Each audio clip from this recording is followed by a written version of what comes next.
SASDOவின் பிரதான செய்திகள். முதலில் தலைப்புச் செய்திகள். ஒருவருக்கு 109 ரூபாய் மட்டுமே பிரச்சார கூட்டங்களை குறைத்த ரணில் விக்ரமசிங்கே. உள்ளாடைகளை காட்டக்கூடிய நாடு அல்ல இலங்கை. சுனில் ஹேந்து நெத்தி தெரிவிப்பு.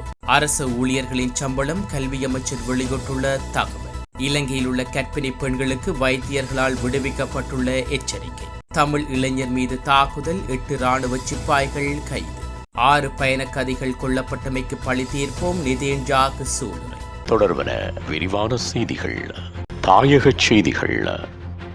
ஜனாதிபதி ரணில் விக்ரமசிங்கே இலங்கை ஜனாதிபதி தேர்தலுக்காக தயார் செய்திருந்த 30 பிரச்சார கூட்டங்களை குறைத்துள்ளார். தேர்தல் செலவுகள் ஒழுங்குமுறை சட்டத்தின்படி செலவீனங்களை கட்டுப்படுத்தப்பட வேண்டியதன் அவசியத்தை அடிப்படையாக கொண்டது என கூறப்படுகிறது. வரும் 21ஆம் தேதி இலங்கையில் 9வது ஜனாதிபதி தேர்தல் இடம்பெற உள்ளது. நாடு முழுவதும் பல்வேறு ஜனாதிபதி தேர்தல் பிரச்சார கூட்டங்களில் பங்கேற்க ஜனாதிபதி ஏற்பாடு செய்யப்பட்டிருந்தார். ஆனால் தற்போது புதிய அறிவிப்பின் அடிப்படையில் அந்த எண்ணிக்கை 60ஆக குறைக்கப்பட்டுள்ளது. எனினும் கிராம மட்டத்தில் சிறிய குழு கூட்டங்களை நடத்துமாறு ஜனாதிபதி பணிப்புரை விடுவித்துள்ளார். மக்கள் பேரணிகளை நடவடிக்கைகளுக்காக பஸ் வாடகை உள்ளிட்ட பாரிய தொகையை செலவிட வேண்டியுள்ளதாக ஜனாதிபதி சுட்டிக்காட்டியுள்ளார். அதேவேளை தேர்தல் செலவுகள் விதிமுறைகளின்படி இந்த ஆண்டு ஜனாதிபதி தேர்தலில் வாக்காளர் ஒருவருக்கு 109 ரூபாய் மட்டுமே வேட்பாளர் ஒருவர் செலவிட முடியும் என்பதும் குறிப்பிடத்தக்கது.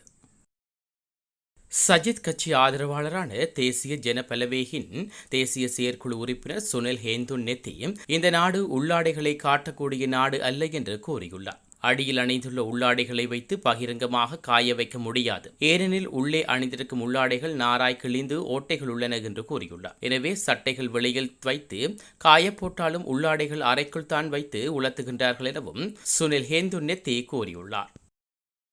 அரசு ஊழியர்களின் சம்பள முரண்பாடுகளை நீக்கும் எண்ணம் ரணிலை தவிர எந்த ஒரு ஜனாதிபதி வேட்பாளரிடமும் இல்லை என கல்வி அமைச்சர் சுசில் பிரேமஜனந்த தெரிவித்துள்ளார். கொழும்பில் நடைபெற்ற இயலும் ஸ்ரீலங்கா செய்தியாளர் மாநாட்டில் கலந்து கொண்ட போதே அமைச்சர் இதை குறிப்பிட்டுள்ளார். அத்தோடு வரி விகிதங்களுக்கு இடையிலான இடைவெளிகளை அதிகரித்து வரி சதவீதத்தை திருத்துவது குறித்து இன்னும் சில நாட்களில் முடிவு எடுக்கப்படும் என்றும் அமைச்சர் கூறியுள்ளார். மேலும் தொழில் அமைதியில்லாத நாட்டை அபிவிருத்திக்கு இட்டுச் செல்ல முடியாது என்றும் அமைச்சர் சுசில் பிரேமஜனந்த சுட்டிக்காட்டியுள்ளார்.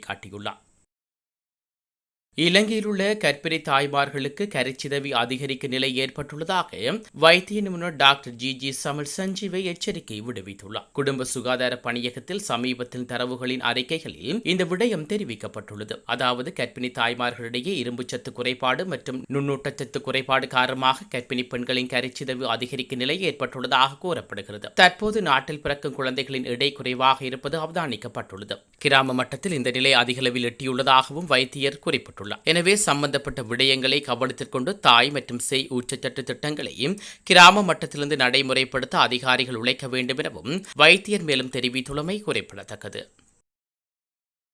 பதுளையிலிருந்து கொழும்பு நோக்கி பயணித்த அஞ்சல் தொடரொன்றிலும் பண்டாரவளை தொடருந்து நிலையத்திலும் குழப்பம் விளைவித்த குற்றச்சாட்டில் 8 இராணுவ சிப்பாய்களை காவல்துறையினர் கைது செய்துள்ளனர். பண்டாரவளை காவல்துறையினருக்கு கிடைத்த முறைப்பாட்டுக்கு அமைய தியலத்தலாவ இராணுவ கல்லூரியில் கடமையாற்றி வரும் குறித்த இராணுவ சிப்பாய்கள் கைது செய்யப்பட்டுள்ளனர். பணப்பை ஒன்று தொடர்பில் ஏற்பட்ட தகராற்றை தொடர்ந்து அவர்கள் குழப்பம் விளைவித்துள்ளதாக விசாரணைகளில் தெரிய வந்துள்ளது. இதன்போது தாக்குதலுக்கு இலக்கானதாக கூறப்படும் இளைஞர் ஒருவரை தியலத்தலாவை ஆதார வைத்தியசாலையில் அனுமதிக்கப்பட்டுள்ளதாக காவல்துறையினர் தெரிவித்துள்ளனர்.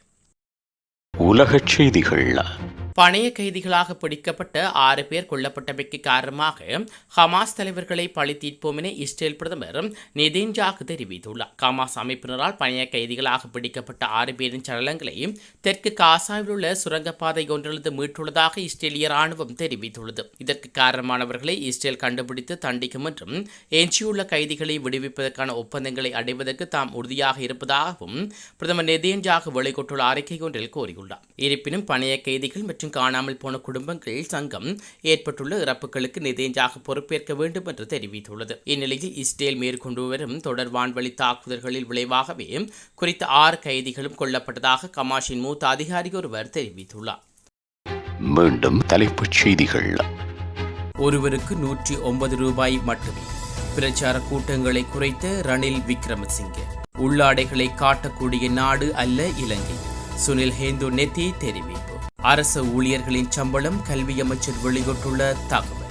இலங்கையில் உள்ள கர்ப்பிணி பெண்களுக்கு வைத்தியர்களால் விடுவிக்கப்பட்டுள்ள எச்சரிக்கை. தமிழ் இளைஞர் மீது தாக்குதல் 8 இராணுவ சிப்பாய்கள் கைது.